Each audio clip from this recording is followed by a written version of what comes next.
Let's do it. Let's go. Yeah.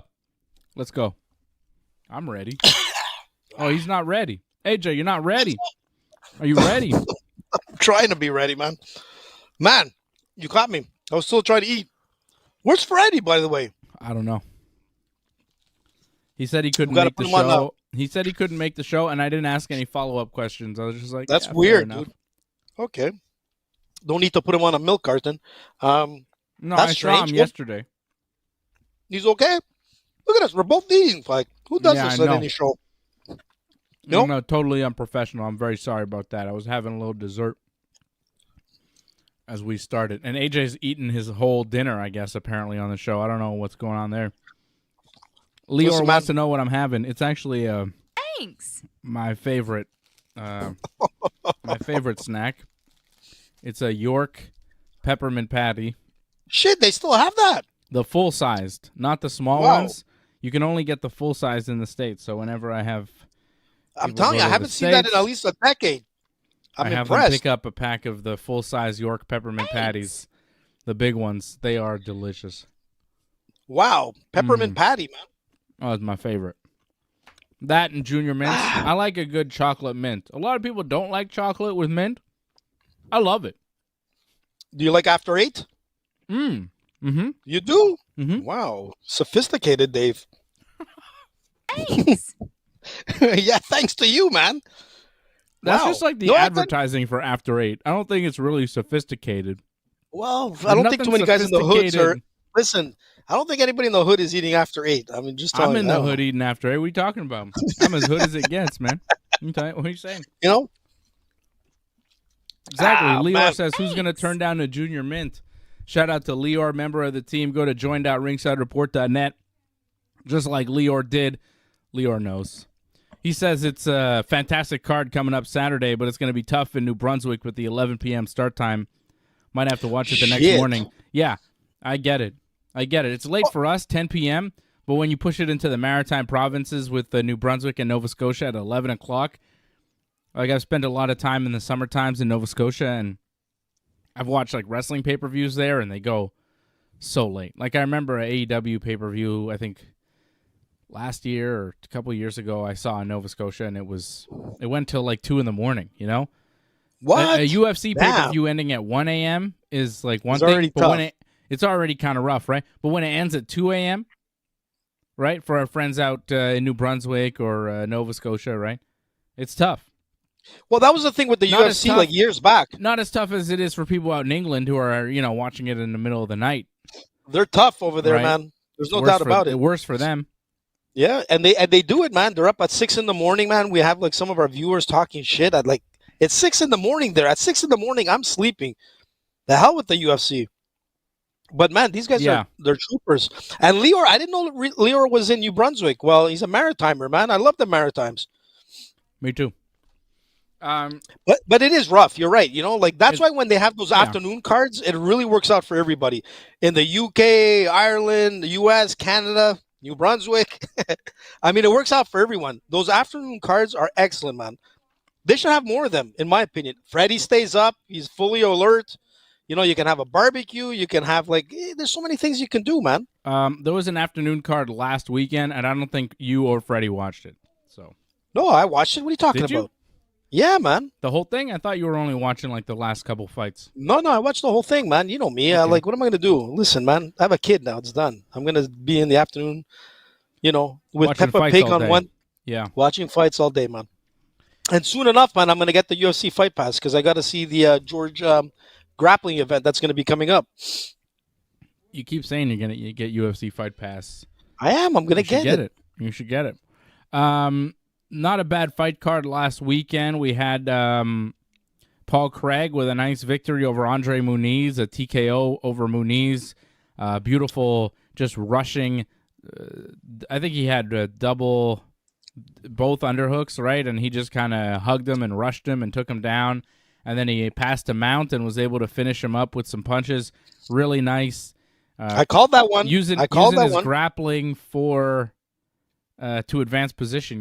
Paul Craig has amazing jiu-jitsu, but he didn't really use the jiu-jitsu to submit. He used it to have a beautiful mount and a beautiful pass to mount and control Andre Muniz, who's also very good at jiu-jitsu. But Craig able to pick it off and get the victory. And you said you called it, but I mean, didn't we both say Paul Craig was going to win? So I mean, I don't think so, Dave. Yeah, Because I'm pretty sure I said Paul Craig was going to win. I'm pretty sure I said put a side bet on Paul Craig, and I know that I made money on Paul Craig because I bet him last weekend. So I think if you go back and watch the show, AJ, you will see that you and I both picked Paul Craig, and I was so convinced of Paul Craig that I put money on him because we all picked him. Jeremy Prophet, my buddy Jeremy Prophet also picked Paul Craig. He was a plus 180 underdog going into the fight, and we all picked him to win, and he was a pick that we all made. So don't go trying to take credit for that all by yourself. My 6-fight parlay. Listen, my 6-fight just to get win? back on your 6-fight parlay didn't win. No, but it started off good. I got I got Murphy.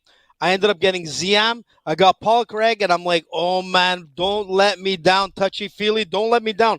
And he was, to be honest, man, I thought he had won it, man. He lost to Nathaniel Wood by unanimous decision.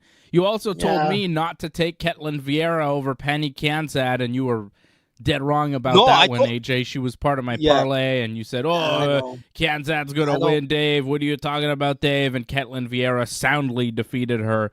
By unanimous decision. It was quite an easy win, really, for Vieira. So, you like to go and take credit for things, AJ. I try not to take too much credit for fights that I pick correctly because I know that it all kind of evens out, and there's going to be some I get right and some I get wrong. So I'm not trying to go too hard on any one fight that I pick correctly. But every time you pick any fight correctly, it's like a shock to you, so you have to scream it from the mountaintops, and that's what's happening right now. Man, the only one that we collapsed on was on the meatball. The meatball went sour on us. I don't know what the hell happened, but I took the meatball to win. Listen, no, I didn't. I told you about I did go with the meatball, but I told so you did. What did I tell you? The meatball to win. So who did you pick to win? Meatball Molly, but you want to take credit for Julia Stolyarenko winning. Yes, right? I did. You want to take credit. So either way, however the fight played out, you can take credit because you're saying, I think Meatball Molly's going to win, but Stolyarenko could submit her. I said, but remember, a prognostication, last week's man. Show, if you listen to last week's show, I said this. I said Gia, whatever you want to call her. Julia. I said if you want to call her that. Listen, her name? It's more like Julija. But listen, whatever. You're a but I did say, expert. Listen, but I did tell you this. I said the girl is an amazing armbar specialist. She is like Ronda Rousey. She's gonna take home an arm. She's so dangerous. And I said if Meatball falls into the grappling game with her, it's over. I said the only way Meatball is gonna have to win this is keep distance. And fight her, box her, do everything it takes to stand up because once it gets to the ground, she gets a hold of you, it's over. And that's what I said. I said, I hope it doesn't go to the ground because this girl's going to rip her arm off. And that's exactly what she did. I think she fucked up her arm. I think Meatball's arm is done. But very impressive win, man, by Julia or Julija or whatever you want to call her. Impressive. Yes.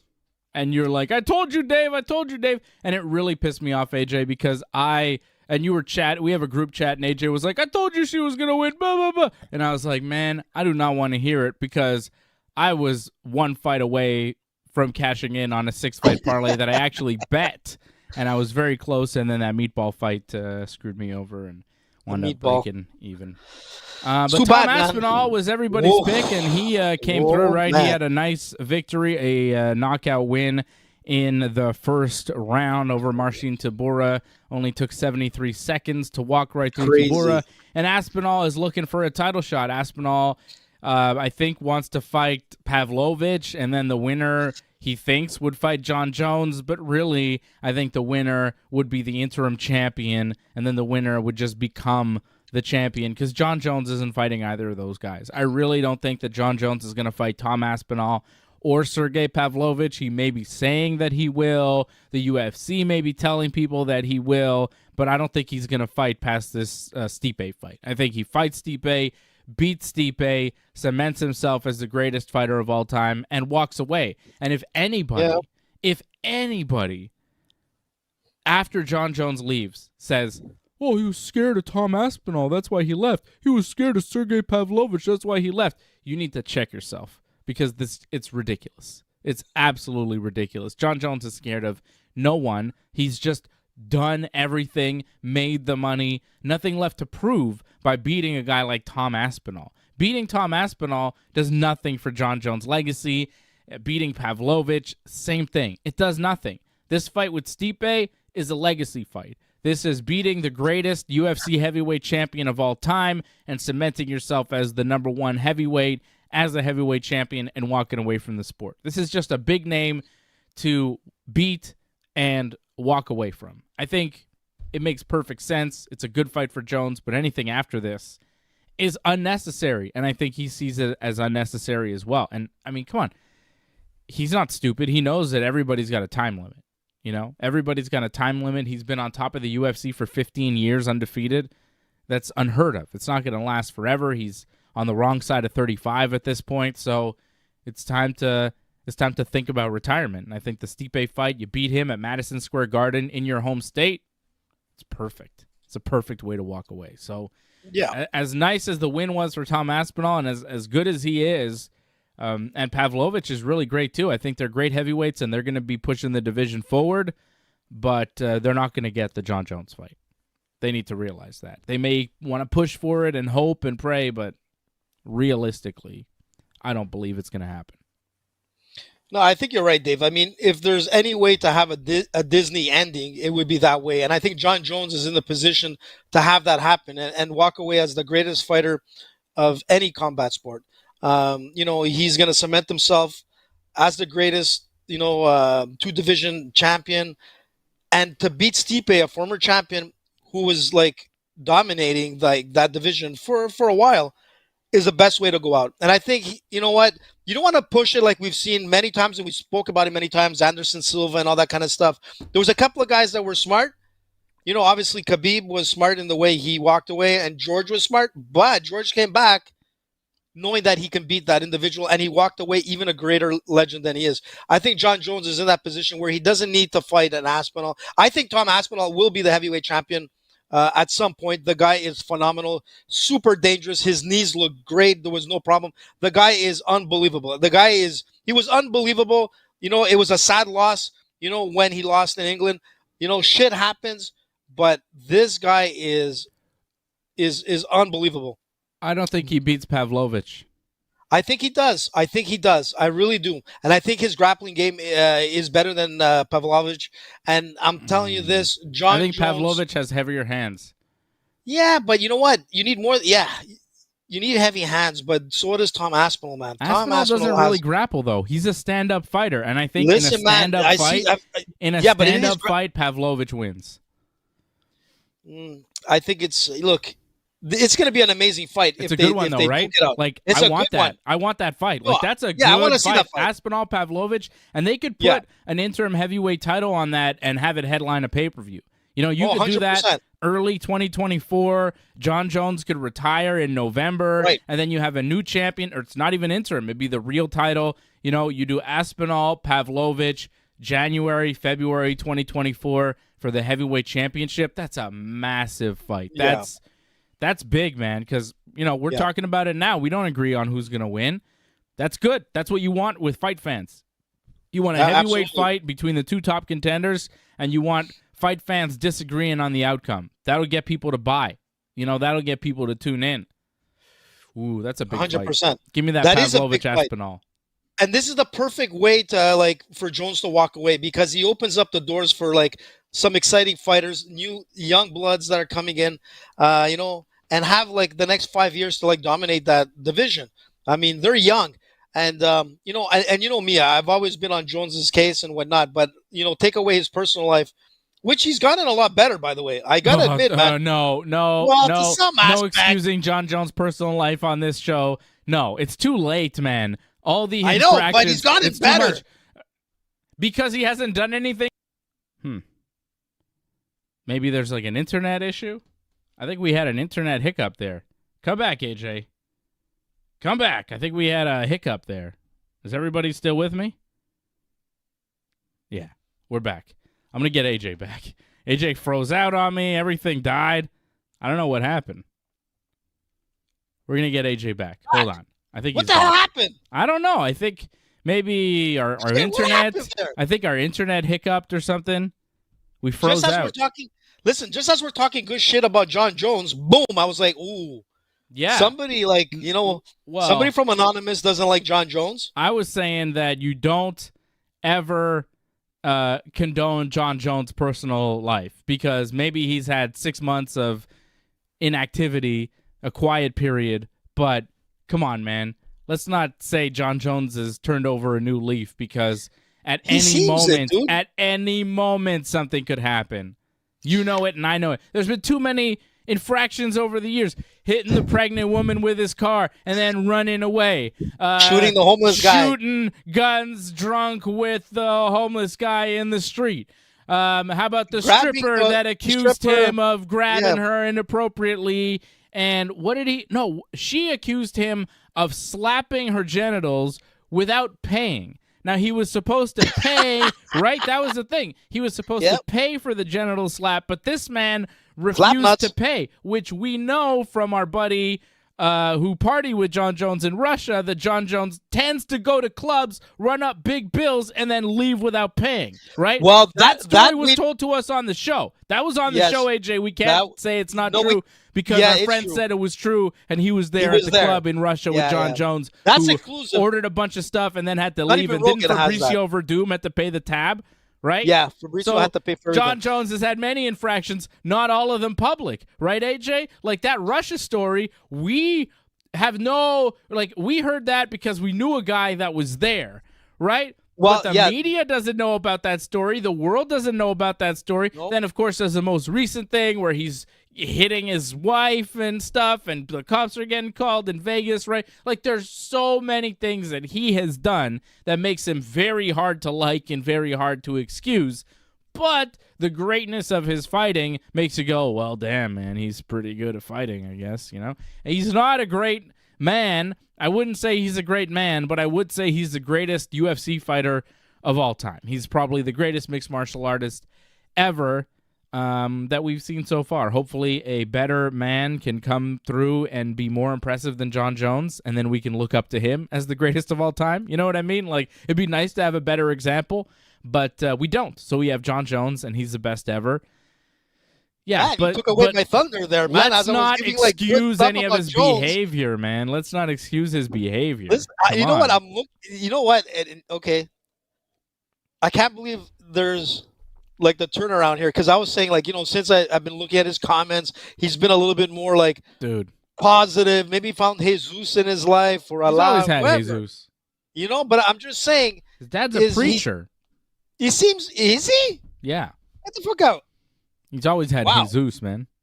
Big Jesus people. Listen, maybe, look, I'm just saying in the last little while, I can't believe I'm defending Jones. I'm like, he seems to be more more enlightened. He seems to be more at peace. That's what I've been saying, lately. Everything I've been seeing that he's been spewing out, on Insta or on, Twitter, whatever, it seems like a better John Jones. But now you just killed it for me again. Yeah, he's the best fighter ever, and he's going to beat Stipe, but as a man, a little disappointing. Kind of a disappointing man. You still have his hat. I do have his hat, and I hope that it gains value as people continue to appreciate his greatness so I can sell it one day. What am I going to do with his hat? All right, so... Wow, crazy, man. I want to give a shout-out to a couple of people in the chat. Of course, Lior, who is a member of the team over at join.ringsidereport.net, stayed with us through the freeze. Thank you to Brooklyn Lizard, staying with us through the chill. Johnny North watching the show. Johnny will be with me tomorrow night, 10 p.m. Eastern Time. Big Bob Burgers, Woods MMA. Shout-out to everybody watching around the world on YouTube, Twitter, Twitch, Facebook, all the things. Of course, Eagle 999 over on Rumble. Rumbling. Shout out to Eagle 999 and all of our Sound of Freedom friends. AJ, I am going to put you up against all the people that I just talked about. I am going to pit you versus the chat for a little game I like to call AJ versus the chat. So Damn what it. happens is Don't tell me it's a Rihanna shit. I'm going to put up a picture on the screen. Oh, now, God. this is an Oh, God. MMA question, so you should get it. Okay? You should get it. This is a not picture of a fighter that is fighting at UFC 291. This is a fighter that you have seen many times. You know him. You love him. And here he is. Now, the rules of this game are simple. Whoever can identify first, be it AJ or the chat, whoever identifies first wins. So you got to tell me the name. I want to see the name in the chat before AJ can say it. Are we ready? I'm ready, man. Chat, are you ready? The stress level on me is like heavy. All right. Are you ready? Are you ready? AJ, are you ready? I'm ready. Okay. Who is this? Damn it. Looks like Baldy 99. Fighting this weekend at UFC 291. Don't tell me. Listen, man, that's a hard one. That looks like, I'm going to say something crazy, man. It looks like Captain Picard from Star Trek. It kind of looks like. Is he an MMA fighter? Could be. He is not. In the future. Don't tell me that's. I'm gonna be like, this is weird. I hope he doesn't have any like underlying like illness or anything. But is that Wonder Boy? You cheated. No, I swear to God. You That know was why? a Because cheat. I'm looking at his eyes, and I'm like, they look like Wonder Boy. It is. Is Wonder it or Boy. not? Johnny North said Billy Corgan. But Leor said Bald Thompson. I think Leor got it before you. Leor wins. Leor beat you. I saw Leor in the chat. I just checked out the Let me chat. just see. He said Bald Thompson like 2 minutes ago. I think as soon as I Why? put the picture up. Leor, did you beat AJ? You tell me. Well, Johnny technically North, did because Johnny North was watching and he's in the chat. So Johnny, did Leor say that before AJ said it? Because I had the picture open. I couldn't have the chat. Well, I think did he say Captain Picard. I think said Captain Yup. Picard. Yeah, Leor got that before you. Oh, Leor. The chat wins. New Brunswick won. Montreal. Moosag. That's a hard one. Put up that picture again, man. Is he okay? Is he like? Why would he? He Like, shaved his it's kind head. of. I Maybe don't know why, man. he, I don't know. Maybe he just wanted a more aerodynamic look. Maybe he needed to cut a quarter pound. Who knows? It could be, man. It could be a quarter Who pound. You're knows? right, man. It looks like, Stone Cold Steve Austin, man. Stone Cold Steve Wonderboy. Stone Cold Wonder Boy. Stone Cold Steve Thompson. Oh, that's good. He's That's no a good longer one, the man. Wonder Boy. He's now Stone Cold Steve Thompson.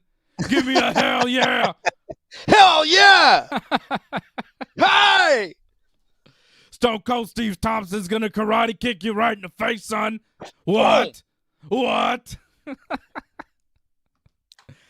Looks weird. scarier, man. He looks for scarier Leor. now. I'm glad Doesn't he look Leor beat scarier? you. I'm glad Leor Damn, beat Leor you. was good. Leor Listen, wants to man, do the I had a game hard- more often. We will do the game more often. That's a fun Damn, game. Leor, you got 1-0, man. New Brunswick 1, Montreal 0. Yep, chat versus AJ. I just show a picture and I say, who is this? That was a hard one, Dave. The only reason I kept looking at his eyes, I'm like, because the profile doesn't look like Wonder Boy. Wonder Boy has a softer look. With his hair, he's got that whole karate style. The Cobra Kai look. Yeah. There, he kind of looks like he just got out of San Quentin, man. Just saying. Yep. That was weird. He doesn't look himself, right? That's why he's hard Not to. at all. That's why this was trivia, AJ. That's why this was a quiz because it's a tough one. It's a tough one. challenging, right? It's a challenge because normally if I showed you a picture of Wonder Boy Thompson, you would recognize him, right? Yeah, 100%. Show a normal picture of Thompson, and people who don't know can see the difference. Like it wasn't an easy one. Thompson with hair, Karate Kid. Look at him. Look how nice and gentle. Wow. Look at this. Get the one with his two Wait a hands up. second. Get that one. Wait a second. Go to the left. Did he actually shave his head, What? or is that a fake picture? Because this looks like the same picture, right? Not really. Yeah, it's UFC 2. Oh no, that's 244. But I don't know. Did he actually shave his head? Or is that just a doctored picture that I fell for? Is that possible? Why? Why would I don't somebody know, because this looks like the exact same image down here. Just somebody balded him. And they can do a really good job with AI and bald and stuff. What Maybe the hell, he's man? not really bald. Is he actually bald? Hold on, let me go back. Because that seemed to be an official Thanks, photo. Johnny. But sometimes I can get fooled. Listen, he does look like it kind of looks like the same pose, man. It's Maybe fake. that's his, like, you know. It's fake.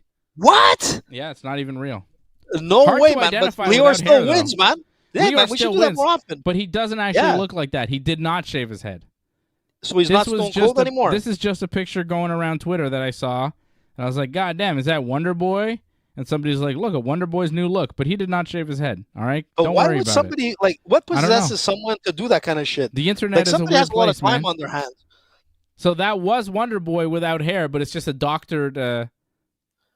Very strange. Yeah. So don't worry, AJ. Wonder Boy still has his hair. Oh shit, man! There he Why is. is this thing not plugged in? There's Wonder Boy. Damn it, Dave.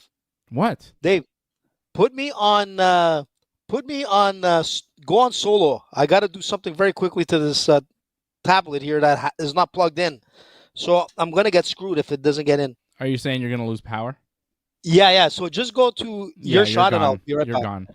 AJ had to leave because he forgot to charge whatever device he's doing the show on. Oh, it's a tight ship that we run here on Ringside Report MMA. Dave,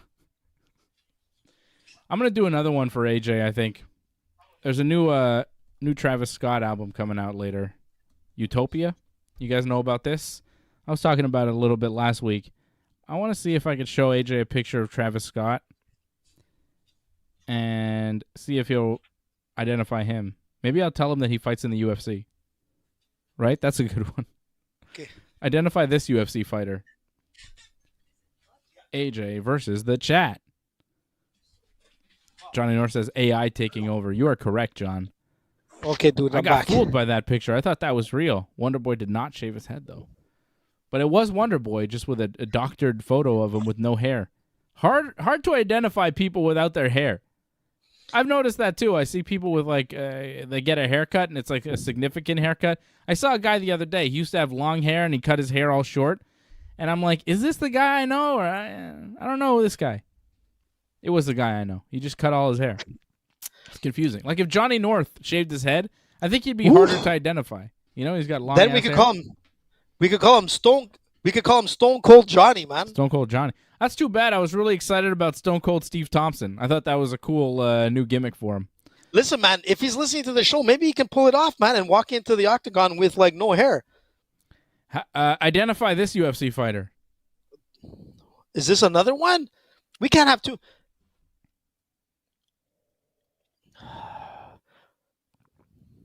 Oh my God. I don't want to hear the answers to this. I wonder what his answer is going to be to this. It kind of looks like a mix between. Don't say it. I don't know what you're going to say, but don't say it. I know it's bad. Kind of looks like. All right. It's not a UFC fighter. I lied to you. It looks like 69 What? morphed with someone. 69? Is it Kevin Holland? Are you thinking of Takeshi 69? No, that's Travis Scott. He's not a UFC fighter. He's a rapper. I just tricked you. Nah, you're pulling a fast one on me again. What? I know you. What do you mean? Who is this guy? It's Travis Scott. Oh, is that the guy I was saying, the country singer? He's a rapper. Great name for a country singer. He's got a man. new album Travis coming Scott. out. I think it's tonight at midnight. New album. Hasn't had an album in several years. There you go, man. Utopia. You're featuring him. That's good. Yeah, I just wanted to Utopia. see what I would know happen there. Brutopia. There's a lot of people you can identify. I think we could have AJ versus the chat. Yeah, dangerous game, right, Lior? Yeah, I was playing a dangerous game there. With AJ. Nah. Keep you it up, never man. know what he's gonna say. I was like, oh, he's like, he looks between like a cross between. I was like, oh, okay, yeah, AJ, maybe not the guy to ask about these things. All right. Why not? I came close. I thought it was. I get nervous. I get nervous with you Don't be sometimes. nervous. I never Don't be know what you're nervous. gonna say and how you're gonna get us kicked off YouTube.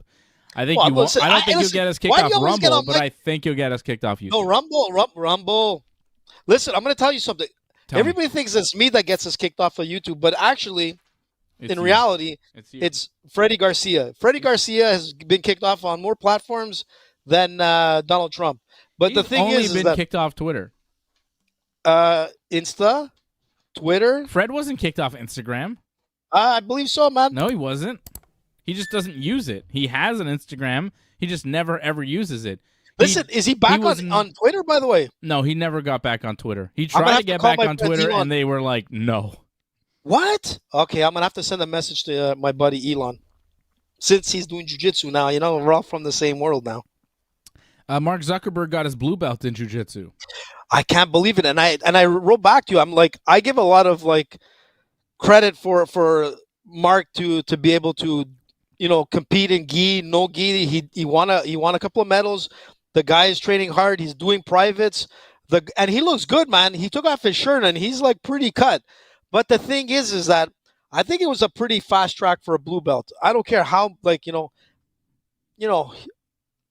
has he been training more than a year? I don't know how long he's been training, but you can get a blue belt in a year if you train like 6-7 days a week.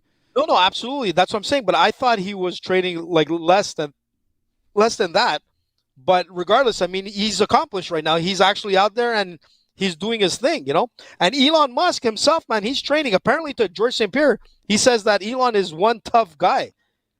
So if George is saying that, I mean... Yeah, it's not going to happen. They're not actually fighting. George also says that they shouldn't fight because they've got more important things to do. And I think that he is correct about that, as he is about most things in regards to fighting. Lior has a question. What fight are you guys looking forward to most other than the main event here at UFC 291? We've got a great card coming up on Saturday that we really haven't jumped into, and I want to right now. Dustin Poirier, Justin Gaethje is the main event for the BMF title. That's it, man. That will be presented to the winner by the current BMF champion, Jorge Masvidal. Really? Masvidal Wow. was between them at the stare down today at the press conference. Masvidal was standing between Gaethje and Poirier. This is a rematch. Of course, they fought back in, 2018? So nearly 5 years. Was it 5 years? Yeah, over 5 years now. Just over 5 years since their last fight in April 2018 that Justin Gaethje lost to Dustin Poirier in the 4th round by TKO, and it was a hell of a fight. It was pretty damn fantastic. Man, that was back on 5 years ago, dude. That was on Fox. That's how long ago it was, when the UFC was still on Fox. That was a UFC on Fox card. Alex Oliveira, Carlos Condit was a co-main event of that. Israel Adesanya, Marvin Vettori was on the main card. But look at that. Adesanya wasn't even the main event. This wasn't even a pay-per-view last time they did this. This time, it is a pay-per-view. It's the main event of a pay-per-view, and it's for that BMF title, which is mostly made up, but hey, it's a reason to have a pay-per-view. Right? Exactly. Why not? And you know what? A lot of people are like dissing the belt, saying, it's like, a ridiculous belt, or it's like whatever, blah, blah, BMF, it means nothing. But actually, you know what? It's really the people's belt, because everybody wants to see two guys fighting that really bring like entertainment to that fight. Like there's not going to be any better fireworks than these guys fighting on Saturday night. 5 years ago, man, it was a ridiculous fight. It was insane.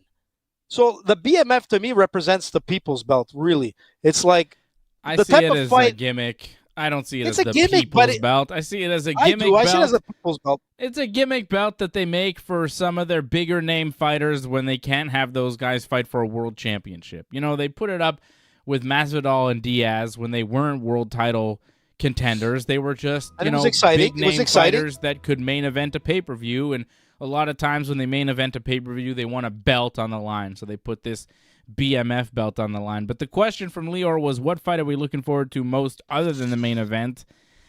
And that's tough because we have a really good main card. We have Blachowicz versus Pereira.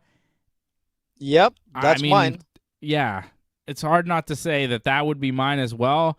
I'm looking forward to Tony Ferguson versus Bobby Green, because I wonder what Tony Ferguson is going to show up here. Tony Ferguson has lost 5 in a row, but to some of the best.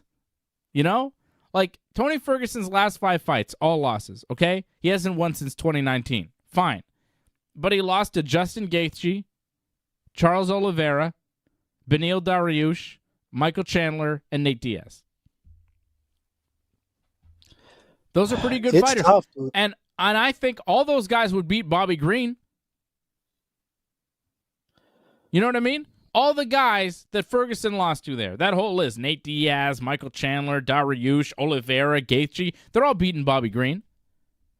I think Tony Ferguson might beat Bobby Green. So I think that is one fight that I'm looking forward to, especially because I want to know, like, is Tony Ferguson fully done, or can he still compete at a certain level? So I'm looking forward to the Ferguson-Bobby Green fight. Obviously, Leanne Blachowicz, Alex Pereira is a really big one. Michael Chiesa, Kevin Holland is good. Wonderboy Thompson, Michelle Pereira is good. And that's the pay-per-view. This pay-per-view is stacked, by the way. Like, top to bottom, all 5 fights. We will be back Saturday night to do the UFC 291 watch-along, 10 p.m. Eastern Time. I'm hyped for this one. This is a good pay-per-view. We got no downtime. We got no weak fights. This is... as the great Sheamus, the WWE wrestler, would say, banger after banger after banger. This is a great pay-per-view top to bottom. So I'm very excited for this one on Saturday. It's one of the best UFC pay-per-views of the year. And I don't see any way it doesn't deliver, because all these fighters are super exciting to watch. And Derek Lewis is on the prelims. Crazy, the Black man. Beast is on the prelims. That's a good card right there. You got Derek Lewis versus Rogerio de Lima on the prelims. Money. That's a money card. Salt Lake City, Utah. Miranda Maverick, Priscilla Cachoeira is the opening fight. That's a good one. Miranda Maverick is first out the gate. She's a name. She's somebody we've, paid attention to over the years. She's the opening fight. This is a good card right here. Salt Lake City, Utah, getting treated to a nice one coming up Saturday. Let's start at the top, though. Dustin Poirier, Justin Gaethje. It's the main event. Like I said, Poirier won the last one. This is the rematch. Gaethje coming off a victory, a very impressive victory over Rafael Fiziev. He beat him pretty good. It was a hell of a fight, and Gaethje won a decision, while Poirier coming off a submission victory. He finished Michael Chandler in his last fight. It feels like that's a while ago, though, right? November 2022. Not quite a year ago, but it's been a little bit since we last seen Dustin Poirier, whereas Gaethje fought in March. It feels like fresher in my mind seeing Justin Gaethje in the octagon. Gaethje, Poirier. Odds makers have it right now. Let me give you the Bet99 odds. We've got Poirier minus 150, Gaethje plus 122. So close, but they'll still favor Dustin Poirier as the favorite right now. He won the first one. It makes sense. But I feel like Gaethje has steadily improved since that last fight. I feel like this is a different Justin Gaethje since that last fight. I'm not sure how different Dustin Poirier is. I think his hands have improved. Yep. I think his hands have definitely improved. Like, I think they're both better versions of themselves, but I feel like maybe Gaethje has gone further. But it's tough. This is a very tough fight to call. Very tough fight to call. I'm leaning towards Gaethje for a few reasons. Mostly because it's hard to win the rematch. Like, when you win the first one, it's harder to win that second one. Because you know what you did right, so you figure, do that again. Where the other guy's like, I know what I did wrong, so I know how to fix this, this, and this. So you're going to come in different. Like, Gaethje has to come in different than the last time. Poirier, he doesn't. Like, there's always, of course he's got to know, like, I can't do everything exactly the same, but in his mind, he's like, well, do my thing, and it should come together. Because once you have that victory, there's a mental, I think, advantage, comfort, but maybe too comfortable. Because we've seen it a lot in the UFC where guy wins the first one, second time around, doesn't go the same way. Sometimes it does, but it's tricky, man, especially in these close fights. Like, it's not easy to win the rematch, and the last fight was so close. I feel like this is a 50-50 fight. They're both 34 years old. roughly the same size, same weight. Like it's look, Dave, really tight, man. Look, I agree with you. One thing for sure, like Gaethje has improved from 5 years ago. Both of them have improved. There's no doubt about it. The first fight that these guys had was a fireworks fight.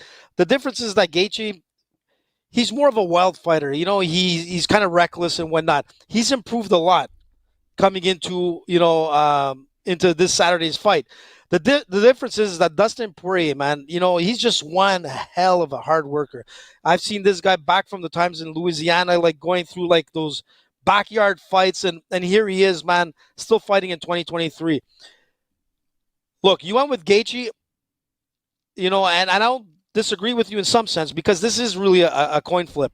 The difference is that I think Dustin Poirier, the way he's going to beat Gaethje, I don't think it's going to be like, rock him, sock him like the first fight. I think Dustin is going to do a little bit different. He's a great tactician, man. This guy knows how to break down a fighter, and he's going to do it on Gaethje. He's already fought him. He knows what to do, what not to do. And I think his kicking game is going to be the difference against Gaethje coming in on Saturday. And I really think that if he's able to break him down with a leg game and it goes to the ground, Dustin is able to submit Gaethje. Can't beat Gaethje maybe in the wrestling side, but in the submission side, Dustin Poirier will be able to submit Gaethje. I think it's going to be Gaethje close. Is a much I think it's going to go to wrestler. I think he's a better wrestler than Poirier. But not a better submission artist than Poirier. Maybe I'll give you that. Maybe not. And that's what I'm saying. If he takes the neck, man, it's over. He's tapping him out. And I think, and you're right, they're both much more improved fighters than 5 years ago. It's incredible that it's already 5 years ago, that fight. It's crazy. It's insane. Yeah. It's crazy. But, look at them both. They're both in their last 8 fights, they're both 6-2. I mean, these guys have, like, they're so evenly matched. So then you got to go back to 5 years ago. It was a firefight. But they're both different fighters. And Gaethje is not going to be as reckless as he was in his fights earlier in his career. No. And Dustin Poirier is going to be a lot smarter in the stand-up game. And, not being trapped in that pocket, keeping his distance, working the leg game, and then eventually breaking down Gaethje. The longer it goes, I think that's where the submission will come in. Dustin Poirier by submission right now at Bet99 is plus 600. So if you believe in that, I would take a look at that one. I like Gaethje by decision, plus 466 right now, which is not bad. Gaethje by decision. No. I feel like that is the way it will go. Gaethje by knockout plus 233. Poirier by knockout plus 180. So the odds makers feel Poirier wins, and he wins with a knockout, which is what he did last time. So I can understand why they're going there. I'm going with Gaethje. AJ's going with Poirier. And maybe we'll get Freddie's picks. Hot sauce. At some point in the next couple of days so we could put a graphic on the Instagram and on the Twitter or the X or whatever it's called. Right? Didn't Twitter change names? You're not following that? Did they? All right. I don't want to talk about that. It's stupid. It doesn't. It's Twitter. I mean, you could call it X all you want there, Elon. It's goddamn Twitter. Co-main event, we have Jan Blachowicz versus Alex Pereira. Oof. Damn. That's crazy, man. So this is Pereira's first jump up to 205. He's taking on the former champion Jan Blachowicz. Blachowicz last fight was a draw with Magomed Ankalaev. That was not the most exciting fight, but a very tough fight. And Alex Pereira got knocked unconscious by Israel Adesanya. But he was doing well. Like 3 months ago? It was April 27th. Yeah, it wasn't that long ago. Like, that's not long. He was out, right? Like, he went to the other world. He was unconscious. And he's fighting 3 months later? Is that safe? Doesn't seem safe to me. What kind of... Like, what? I'm surprised this fight's even taking place. I got Blachowicz big time. Big time. Big Yan. Magic rope. The size. The strength. The fact that Pereira got knocked out 3 months ago. His brain is not ready for this. I don't understand why this fight is happening. I don't understand why this fight is happening. It's a tough one, man. You're right, man. There's a lot of factors on this where you're like, it is pretty fast to get back into the octagon or a ring when you've been like knocked out like less than like Not, man, you're 90 days. But the thing is that Pereira was looking good in that fight till he got knocked out. And yeah, if you're looking at the stats here, you're looking at Yan 29-9-1, where Pereira is 7-2-0. I mean, obviously the experience is not there. Coming in at 205, the difference is that Pereira won't need to suffer like he does to cut weight. He's going to be a bigger fighter, but he's able to use his body because he's fought at 205, not in the UFC, and you've got one of the most dangerous kickboxers and Muay Thai specialists right in this game, man. It's going to be tough, man. Everything shows that Yan should win this fight. If it goes to the ground, like with Israel, just hold him down and control the fight and you're going to win. But I don't think it's going to go there, dude. I really don't think so. I think Pereira has a lot to show. He wants to come back because he wants to avenge that loss, man. And that's a fighter's killer mentality. That's scary. When we look at it from a medical side, 3 months is pretty soon, but the UFC feels it's okay. But I think it's because Pereira wants to come back. He doesn't want that loss to be hanging there. He wants a W, and he's coming in hard. He's coming in angry, and you know what? Even for that division, it would be way better to have Pereira leading it. And I'm telling you, he's coming in to kill. He's got that Amazonian mindset. He's coming in to kill, and I think Yan, on paper, man, he has everything to win this fight, but he's fighting Pereira, and I think it's going to be a different. It's going to be a different. It's going to be a different fight, man, than what he was used to with Israel. I think Pereira is going to win, and he's coming back for revenge. To avenge that loss. I think Pereira is going to be undersized in this fight. I don't know if you've been watching the embeddeds, but Pereira's over there eating acai bowls, eating all sorts of food, all sorts of food fight week. That's not good when you're fighting a gigantic man like Jan Blachowicz. You think Jan Blachowicz is eating good? You think Jan Blachowicz is just eating whatever he wants, sweets and things on his way to the fight? Hell no. You know why? Because he's in weight cut mode, and when he balloons back up to 225 pounds and fights a 203-pound Alex Pereira on fight night, there's going to be a big difference in that octagon. 3 rounds. Yeah, this is not a 5-round fight. This is 3 rounds. Right. Jan Blachowicz needs 2 takedowns to win this fight. 2 takedowns. Round 1, round 2, exhaust him, keep him down. You win the first 2 rounds. You don't get knocked out in the third. You win by decision. That's how MMA works. Yeah, but and that's how Jan Blachowicz is going to win. But let's not forget who's in Pereira's corner. That's Glover Teixeira, who beat Jan. And let me tell you, if there's anybody who knows the ground game for grappling, Pereira's not big enough, I don't think. Listen, I think Pereira's undersized, man. I think just knowing that Glover's in his corner, I'm telling you, he's ready. I think Jan at 40 years old, man, like you always say that you're always at that point in your career where things could go south. And he's actually pushing the pedal on that. He's 40. South. You're right. He's 40. And the thing is that having Glover in your corner, man. Pereira is 36. 36. So it's he's not coming like up a big difference here. Yeah, you know what, man? In some sense, maybe it is. 36, man. You still got you're right at that peak point, man. You're over the peak. You're past the peak at 36. Well, you're just in there. You're in that pocket, Dave. Still, But we'll see on Saturday night. But just having Glover in your corner makes me realize that Jan won't be able to do what he did to Israel. This is going to be a different game, man. Glover Teixeira, man, knows Jan. And, man, when it comes down to the sprawl and grapple game, man, he knows it. I'm telling you, Pereira is underestimated in his grappling, but let me tell you, I don't think it's going to get there. I think it's going to be I think it might be quicker than you think.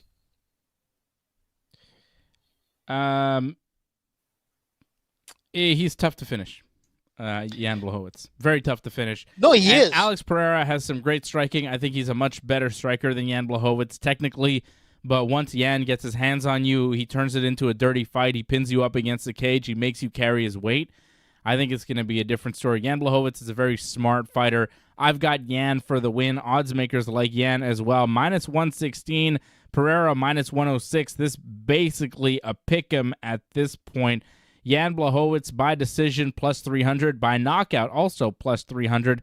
Pereira by knockout plus 154. So you're not getting huge odds on that one. That's a real possibility, which is interesting. You know, the odds for this fight are weird over at Bet99. Like, they have Blachowicz as a slight favorite, but as far as the outcomes, like if you want to bet on an outcome, the most likely scenario is Pereira plus 154 by knockout.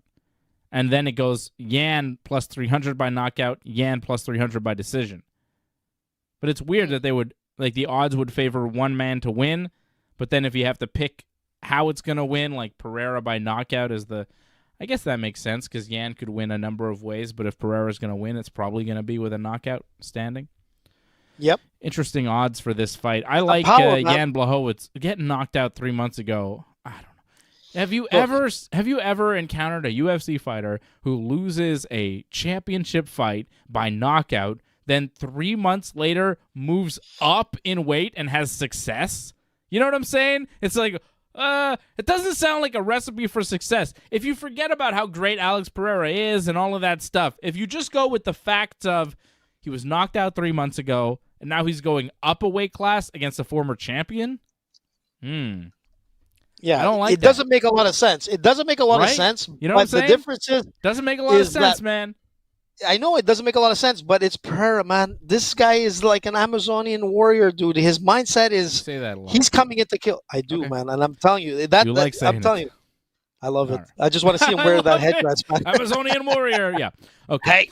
All right. So AJ's got Pereira. I'm looking forward to AJ's parlay, which is coming up here. We'll give you our UFC 291 parlay picks.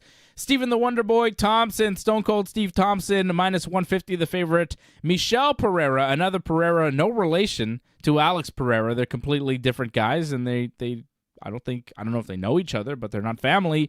They're fighting. Pereira plus 125 the underdog in this fight.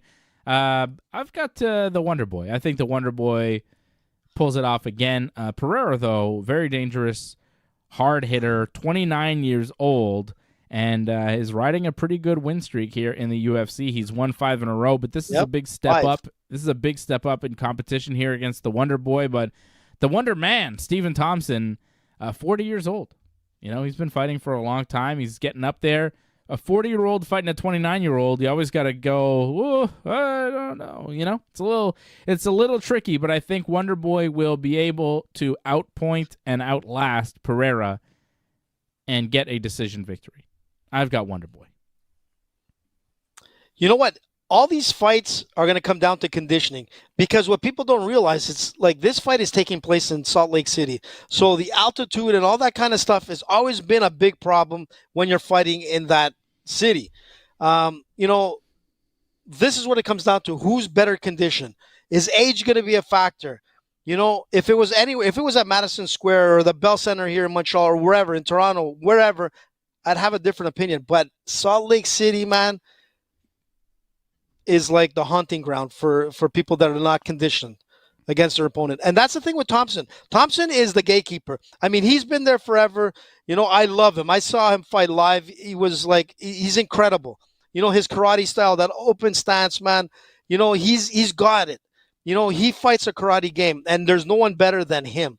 The difference with Pereira is that Pereira is like, this guy is probably one of the most exciting fighters that we've seen coming into the UFC. He did it all, man. Somersaults, flips, these tornado kicks. He has it all, but he's able to use that flashiness to his fighting game and come out as a victor. The guy's on a 5-fight winning streak, man. He's 29 years old. He wants to be a contender, and he's there. The thing is, he needs to pass the gatekeeper. And I love Thompson. And it's hard for me to go against him. But the thing is that being in Salt Lake City with a guy like Pereira, who's so highly conditioned and has, like, he's got that mindset that he needs to get through the gatekeeper, and he's going to do it. I think he's going to win. I don't know how he's going to win, but he's going to be able to break that karate style and beat Thompson. Oh, that's a big pick. It is, man. Pereira and it's a tough one. Thompson. We have disagreed on every fight so far, AJ. Have we? Yes. I've got Gaethje. You've got Poirier. Oh, yeah, true. I've got Yan. You've got Pereira. I've got Wonder Damn. Boy. You've got Pereira. Wow, that's crazy. Okay, so let's see. And we're going to disagree again on this next one because I already know that you're going with Bobby Green and I'm going with my man, 10th Planet Jiu-Jitsu, Tony Ferguson, Team Brock Lesnar, Team Death Clutch, El Cucuy, let's go. Tony Ferg is going to win this fight. Bobby Green, I don't see on the same level as Tony Ferguson. Bobby Green, 36 years of age. He's been knocked out a couple of times in a row here. He is not on some win streak. He is not some young up-and-comer. This is a fight that Tony Ferguson can still win, and he seems very focused. He seems very intent on getting the W here. And like I said, 5 losses in a row to some of the best in the division. Nate Diaz, Michael Chandler, Beneil Dariush, Charles Oliveira, Justin Gaethje. These are the types of guys that Tony Ferguson has had to face over the years. And now he gets to fight Bobby Green. This is a drop in competition. So I like this fight for Tony Ferg. And I love the odds in this fight for Tony Ferguson. Plus 300, the underdog. Bobby Green minus 400, the favorite. I don't think that the odds makers are betting on Bobby Green. I think they're betting against Tony Ferguson. And you can fall into that trap a lot of times when you're betting MMA. You see a fighter on his way down and you think, he's done. He can't win. And then he does. And it happens a lot. Look at Robbie Lawler, last pay-per-view, right? Robbie Lawler was supposed to lose that fight. He was the underdog, and he won. He was a big underdog, too. It was like plus 300. It was roughly the same odds. And people weren't betting on that guy that Robbie knocked out. They were betting against Robbie. And that's what's happening here. They're betting against Tony Ferguson. I don't think it's the right move. I'm going with T-Ferg. He's going to be a big side bet for me. Plus 300, you get tons of value on Tony Ferguson. If you tell me 3-4 years ago, Tony Ferguson versus Bobby Green, and Tony Ferguson is plus 300, the underdog, the whole world will be rushing to the sports book. They'd all be logging on to Bet99 using that promo code Ringside to bet on Tony Ferguson. Plus 300 against Bobby Green? That's green money for me. Or, purple money, brown money. We got different color money over here. America, they got the cool green money. We got all sorts of monopoly money in Canada, but I'll take it. I'll take the monopoly money because it's worth something to me. So give me that money and put it on Tony Ferg. Let's go, Team Dave. Man, Dave, I mean, you know what? Like you're making me go back and forth. I feel like a ping pong table. I'm like, you're right. I'm like, I'm looking at Bobby, but again, Tony Ferguson, man, like, the Tony hype train, man, died. And he's running on empty. Like the fumes you can smell the fumes. Tony is done. Win or lose, he's probably going to retire on Saturday. And Tony, I know what kind of a mindset is. He's retired, dude. Because most fighters on a 5-fight losing streak leading into this fight, he might believe what he wants, but maybe the UFC will retire him. But the thing is that on a 5-fight losing streak, most fighters would have already been gone out of the UFC. Tony has done a lot to deserve another fight, and they're hoping that he's going to win this and retire. But the thing is that he's going up against Bobby Green, 36 years old, much bigger, much stronger, much faster right now. And the thing with El Cucuy is he's lost 5 in a row. He's been knocked out twice, and he's been finished 3 times, man. That's the problem. It's not the same Tony that we saw when we were hoping when he was going to be fighting Khabib. That was the different Tony. Luck didn't run on his side. The fight was canceled 3 times. He got taken down by everything from cable wires to whatever illness. Tony is hot and cold. And to be honest, man, listening to Tony in his interview, the guy is wild, man. From chasing bears to like flipping his truck in Hollywood, California. Is he prepared? Because if he's not prepared, he will lose. That's the problem with Tony, man. Right now, man, it's going to be a hard one. And if you look at the overall stats that you're showing, 26-8 for Tony Ferguson, but Bobby Green has a lot of experience in this game. Yeah, he's 29, more losses. 14-1. You don't want to say his record. 26-8 for Tony Ferguson. Bobby Green, 29-14. Come on, man. What are we talking about here? What are we talking about? You also said Tony Ferguson was smaller. He's an inch taller, and he's got a 5.5-inch reach advantage, telling me he's smaller. Get the bigger in the sense I'm saying okay, cool. Just like let's keep disagreeing on all the fights. I like how this. No. Wait. The pay-per-view is gonna be fun, man. When you're sitting right here next to me, and all my fights are coming through victories, and all your fights are losses, it's gonna be a lot of fun to sit. Listen, and watch I don't want to go against Tony, Dave. So it really bothers me. So don't. But I got to. I'm gonna go with Pendejo. Bobby Green. Going with Bobby Green. Good luck, Bobby. Bobby. Don't let me down, Bobby. Shout out to some new viewers. I'm seeing Rebel G over on Rumble. Shout out Rebel G. Rumble. And Katie Tay on YouTube. Shout out to some new viewers here tonight to settle down, AJ. And we have some other good fights on this pay-per-view. We've got, to round it out, Michael Chiesa and Kevin Holland. Oof, that's going to be crazy. Ooh. Welcome back, Michael, man. Yeah, it's been a while, right? It's 2 years, man. Damn. At least over 20 months. Yeah. November 2021, a decision loss to Sean Brady. I mean, before that, though, he beat Condit, Sanchez, Dos Anjos, and Neil Magny before falling to submission to Vicente Luque and then a decision to Sean Brady. And Brady, he went 15-0 before falling to Bilal Muhammad. Like, Brady is a pretty tough dude. Luque is one of the top at 170. Like, Chiesa has been at the top of the division. This is not an easy fight for Kevin Holland. Kevin Holland, 30 years old, should be just entering his prime. Looked really good knocking out Santiago Ponzinibbio in his last fight. But what happens here against Chiesa? The thing with Kevin Holland is I don't trust him. I don't trust him to win because he's so inconsistent. Sometimes he comes in there and he's focused and he looks really good. Sometimes it looks like he's focused on other things and the fight is the last thing on his list of priorities. When he's in the fight, pretty good. He's looked pretty good in the last year since he's moved up. Let's be honest. He's not talking as much. Move down. Move down. Like, he's not talking as much either. I mean, he's the guy 1-1. He's 1-1 since moving down to welterweight. He lost to Wonder Boy and then he beat Ponzinibbio. He's 1-1. Which was a good fight. Which was a good fight for him. Yeah, but this is another tough fight for him. It's a winnable fight, but I'm not sure he wins it. Michael Chiesa right now, plus 120, the underdog. Holland minus 148, the favorite. Like, I think if Kevin Holland was a more consistent fighter in the octagon, he'd be a heavier favorite. But he's just not consistent, and I can't bet on him. And I don't think he's going to win.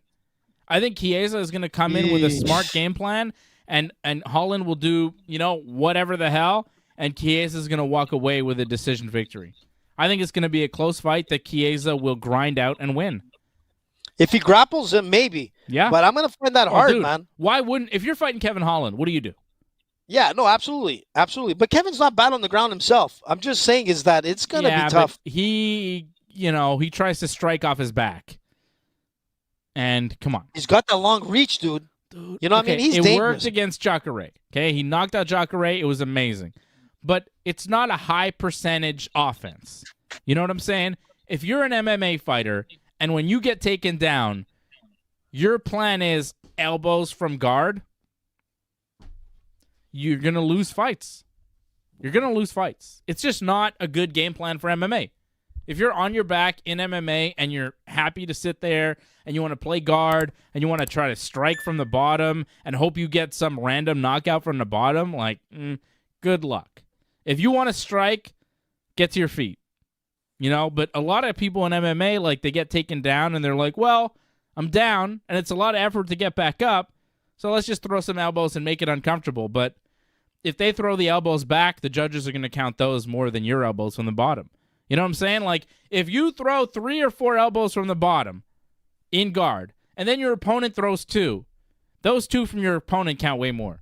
Because they got gravity on the side, they got position on their side, the judge is going to count their strikes way more. And Kevin Holland likes to strike from his back. He gets taken down, and there's not a lot of, let me get back up. It's like, well, I'm going to try and defend myself till the round's over. That's how you lose rounds in MMA. And when you have 3 rounds to play with, you can't just give away a round because it's a lot to get back to my feet. I'll get him next round. And that's an attitude you see in a lot of MMA fighters that like to strike. They get taken down and they just go, I'm going to hold. I'll get him next round. But if you do that, you're losing the round. You're conceding a round. And then if you don't get him next round and he takes you down again, you've lost the fight. If that happens 2 times, again, MMA is a very tough game because you could lose a fight in 2 takedowns. First round, second round. Over. No, you're right. If you don't have the ability to get back to your feet and your opponent has the ability to keep you down and hold you down and score, not score big, but score, you're going to lose. MMA does not reward a fighter who can't defend the takedown. And Kevin Holland has shown that it's a weakness, you know? Well, he has a 50% takedown defense accuracy. And the thing is that that's not really great. It's not great. 50% no, it's means not great. Half the time, half the shots Chiesa, people take on him are successful. No, but Chiesa's at 60%. Mind you, his takedown accuracy is at 54%, where Holland is at 41%. So the thing is that that Holland is not going to try to take Chiesa down. Nope. He's going to try to keep the game up.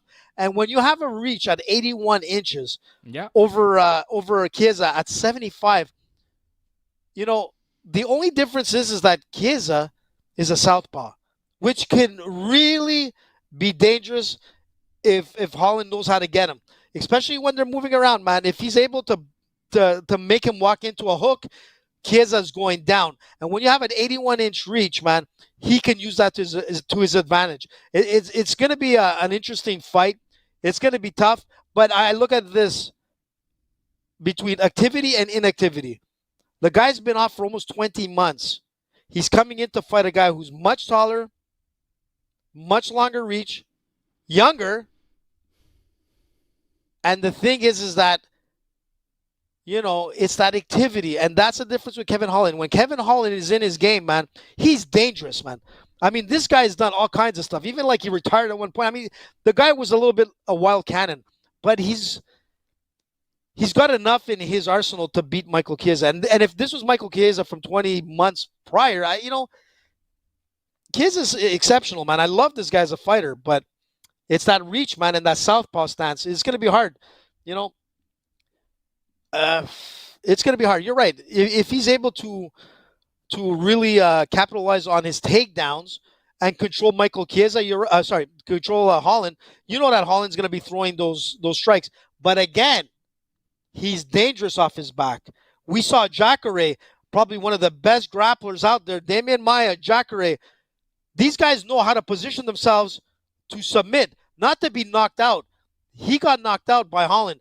Michael Chiesa has to be careful too, because he'll do the same thing to Chiesa. But I don't think it's going to go to the ground. I think Holland is smart enough and to use that reach, knowing that he's fighting a southpaw, that he's going to walk right into that hook. I'm telling you, I think Chiesa is going to get knocked out. He might. I mean, it could go that way. I think Chiesa is going to win. I've got Chiesa picking up the victory. It's an interesting fight. Yep. Let's do parlays. Let's go with the bets. Let's see what we're actually going to put money on. I'm picking Chiesa to win, but I don't think I'd put money on Chiesa to win. It's going to be a good one on Saturday, man. I'm going to give you a parlay. I've got a lock of the night. You want to hear my lock of the night? Let me guess. Is it in the prelim? Yeah. There's a lock. Okay, There's a lock of the night ski on the prelims. I think I know who you're going to go with. Not a lot of value. He's a pretty heavy favorite, but undefeated fighter. Let me guess. From Brussels. You're going to go with Bonfim. You're going with Bonfim. Yeah. Well, dude. I mean, that's a pretty good. Yeah, that's a pretty good one. He really is a good. Killer, man. Yeah. He's finishing all his fights in the first round. He's 14-0. Yeah. He's a killer, crushing everybody. He's a killer. Destroying the competition. So I'm going with Bonfim over Trevin Giles. Bonfim minus 325, the favorite. Not a ton of value, but he is a lock. Man. He's a lock to win. You know me. I stay away from the prelims, but if I had to, I would go with Bonfim as well. I like the prelims. I think the main card is tough because we're disagreeing on all the fights. It's a tricky main card. But I agree with you on that Gabriel, man, for sure. Yeah. And I'm pretty sure you're going to go with Derek Lewis for the win against the Lima. I don't think I'm going to put him on my parlay, though. I think that's a good side bet pick. But who would you go with? I'm going to give you a 2-fight parlay, and it's going to surprise you. No, but tell me, who would you go with against Lewis and De Lima? Oh, Derek Lewis by knockout, for sure. Okay, so we agree mostly on the prelim. Yeah, Derek Lewis by knockout. Lewis plus 183, the underdog. De Lima minus 234, the favorite. Lewis by knockout plus 240. I mean, yeah. Yeah. Lewis by knockout plus 240. Go for that. Okay? So I'm going to give you my parlay, and it's a fun little parlay. It's a 2-fight parlay. And $20 will get you 104 on this parlay. Are you ready? Let's hear it, man. 2-fight parlay. It's my lock of the night, Gabriel Bonfim, with super dog Tony Ferguson. Oh. I like Tony on Saturday night. I really do. $20 gets you 104.61 over at bet99.com. You tell me, talk to me, sing to me, AJ, on Saturday night when Tony Ferguson knocks out Bobby Green in the second round.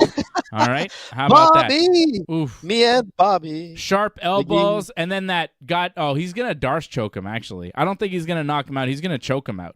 He's going to Darce him and finish him with that. Ferguson's got a nasty Darce. I got Tony Ferguson plus 300, Bonfim minus 325. 20 gets you 104.61, man. That's a plus 423. That's a nice one. That's good, right? I mean, that's a good one. You can't argue with that, AJ. I could, but listen. Don't argue with it, I said. Listen, I'm going to tell you, I'd like to see Ferguson win and retire with a win. But unfortunately, man, I think he's going to retire with an L, man. And it's going to be tough. Listen, I'm going to start off at the top of the card. I'm going straight down the pipe. Right off, I'm going with Dustin Poirier. Not changing that. I'm going with Alex Pereira. I'm going with Michel Pereira. A lot of Pereiras for the win. Then I'm going to go with me and Bobby. Sorry, Tony, man. Yeah, and then you're going with Kevin Holland. And then I'm going with Kevin Holland. I know your parlay Holland. already. We just talked about it. So that's it. It's a 5-fight parlay for UFC 291. Here's the Team AJ parlay. Starting it off, main event, Dustin Poirier, minus 150. Pereira, minus 106. Michel Pereira, plus 125. Only underdog on AJ's card. Bobby Green, minus 400. And Kevin Holland, minus 148. $20 gets you $319.41 over at bet99.com. It's nice, but my parlay, does it get you more? No. What was my parlay? It comes to about 200. It got you less. Yeah. No, it got me. No, it was 100. It was 100. 20 got you 100. Okay. Yours is 20 gets you 300, so it's way better. But you got 5 fights that need to come through. It's AJ's UFC 291 main card parlay. Poirier, Pereira, Green, and Holland. 20 gets you $319.41 over at bet99.com. Damn, it's going to be crazy. Hey, listen, we're going to be battling out like on Saturday night, back to back, man. We're going. I don't know what Freddie's picking, but let me tell you, man, it's going to be an exciting event, man. From the prelims, I say we started our watch along straight at the prelims. No. Wow. You know how long that watch along would be? What are you talking about? Who gives a shit, man? Everybody wants to watch it. Yeah, I'm not doing that. Like the Bonfim, it'll be amazing. Who does want to see the Black Beast fight, man? We should do the prelim. No, I'm not doing it. Go straight All right, into why it. don't you? No, that's ridiculous. It's like a 7-hour show, man. I'm not doing a 7-hour show. Ridiculous. Why are you messing with me? Why would you say that on the show? What an unprofessional guy you are. You're the worst. You are the worst. Because I knew you were going to go. Why, man? You can cook supper for me. I'll come over early. We'll have like a good time. Do you know who Not like Noya Inoue is? No. Who? Noya Inoue. I know Inoue. Wasn't that the Danny Santos' nephew? No, he was a boxer. He made some noise yesterday. I think he had a boxing match in Japan. Oh, yeah. He seems like a real prospect in boxing. People were very excited about that. 15% now wants a 7-hour show. Well, too bad, buddy. I'm not doing it. All right, I'd have to be on from 8 till 1 a.m., and that's ridiculous. Nah, it's not going to happen. But you know what? At least you're going to get the main card. It's like a 5-hour show, but I'm not doing a 5-hour show either. 3 hours sitting here with AJ is enough. You want me to sit here with AJ Dave? for 5 hours? It's easy. With Dave? I don't think so. God, this guy. It's enough already. Especially if I win, man. It's going to be a long 3 hours, man. Oh, my God. When you win, it's the worst. I hate when you win. I like when Fred wins. I love when I win, but I hate when you win. It's the worst. It's okay, man. Because you just You don't let it go, and it just goes on and on. You mean and like on. when I predicted Ronda Rousey was going to get knocked out and lose her title? Okay, you're right. Okay. Like that was live on air. When I predicted on for radio. months, that Juliana Pena was gonna beat Amanda Nunes. That's How about true. that? I'll give it to you. I'll give it to you. That's right. You did. Sure. So, you know what's so bad, AJ, is that when I saw those people doing that hearing in the United States talking about how there are aliens, I thought of you immediately, and I thought, oh my God, Fred. AJ's gonna come on the show and go, see, I told you, there's aliens. GSP, I told he you. told you, I GSP, told you, there's man. aliens. I knew it, Dave. I told you, there's aliens. Did you see that thing I where told the you, lady's man. like, is there aliens? The guy's like, well, there's some non-human biologics. Did you see that thing? Yeah, You know what I'm I talking saw about? a little clip. Yeah, I saw it at the hearing there. I mean, Yeah. it's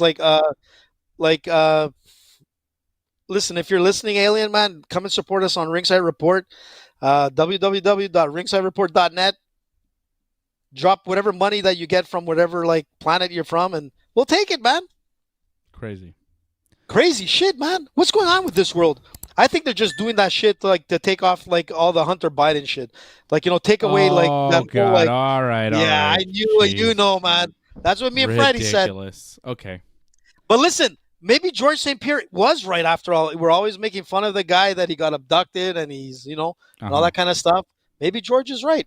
Maybe that's where he gets his superhuman strength from. You never know. I have a Team Fred parlay. Let's hear it. Here's Fred's picks. Fred just sent me his picks. He's got Chiesa.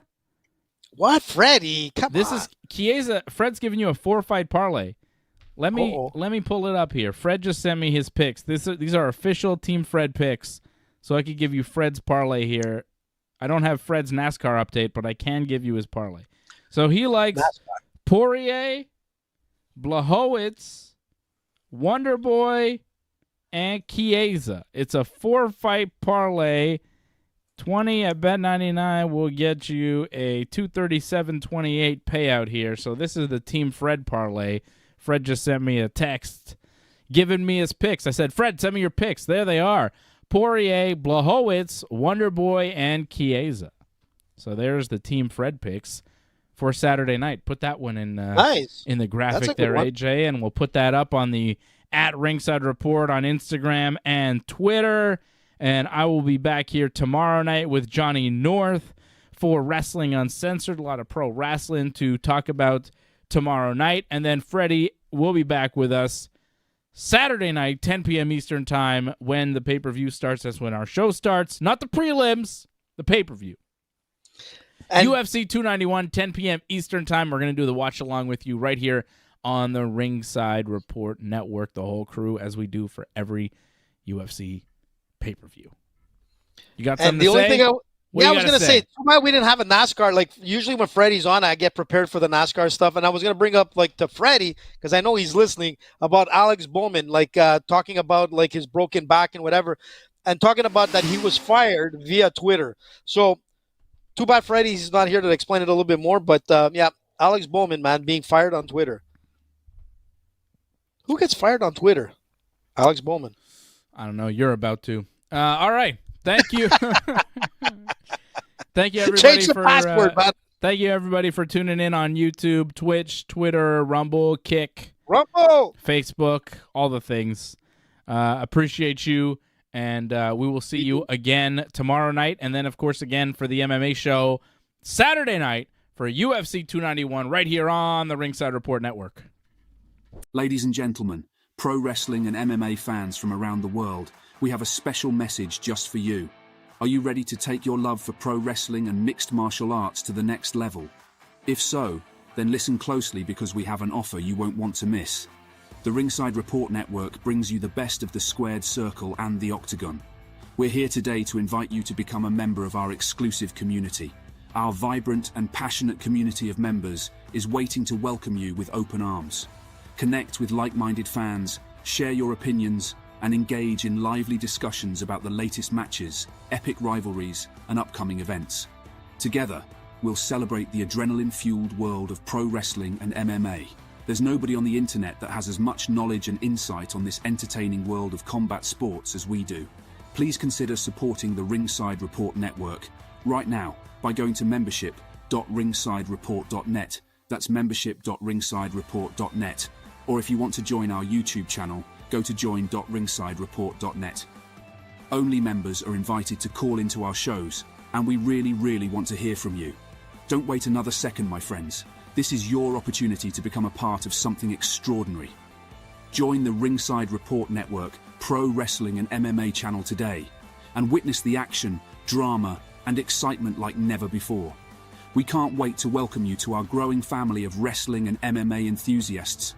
Remember, together, we're going to make some noise and celebrate the incredible world of pro wrestling and mixed martial arts. Thanks for joining us today, and we can't wait to speak with you on an upcoming broadcast.